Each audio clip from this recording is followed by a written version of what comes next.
150 manatdan 11-ci sinif, əgər bir məktəbdə 4 11-ci sinif buraxılışı varsa, hər sinifdə 26 uşaq varsa, azdan çoxdan 15 bin manata yaxın pul verir. Yəni bilirsiniz ki, qanunla 1000 manatdan yuxarı rüşvət almaq, bu küllü miqdarda rüşvət almaq maddəsi ilə böyük bir imtihan. Bu da rüşvətdir. Çünki müəllimə 11-ci sinifin son zəngi məktəbin həyətində olur. Məktəbin həyəti isə devlətin mülkiyyətidir. Müdirənin atasının evi deyil. Ya da o yaltaq müəllimlər qrupunun rəhbərlərinin atasının həyəti deyil. Hələ utanmadan da orada deyib ki, hə sən pul verə bilmirsənsə uşaqla. Gör, bir valideyn gedib deyib ki, mən atasız uşaq böyütmüşəm. Deyib, yaxşı sənin pulun yoxdursa, sənin uşağın qapının ağzından baxar da. Niyə? Dədövün evidir.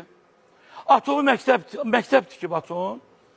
Bəstirin bu məktəbdə iki tərəfli, iki yerə bölünüb məktəblər bu dəqiqə. İmkanlı təbəqə, imkansız təbəqə. Amma şəhidlərimiz imkansız təbəqədən çıxanlar oldular. İmkanları uşaqları Avropada bahalı məktəblərdə oxuyurlar. Bəstirində devlətimizin büdcəsindən ən çox pul ayrılan yer təhsildir. Siz kimsiniz ki, məktəbin müdirəsisiniz də? Məktəb müdirəsi kimdir ki? Müəllimədir, yaxşı olub, sonra olub zavuç, sonra olub məktəb müdirəsi.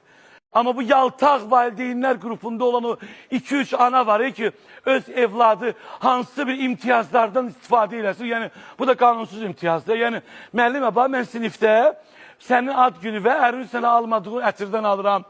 Müdirəyə əri almadığı qızıldan alır. Müdirənin nəsli görmədiyi hədiyyələri o yaltaq valideyn qrupu alır. Ona verir və yazıq valideynlər. Bir adam var ki, bir sinifdə 2 uşağını oxudur.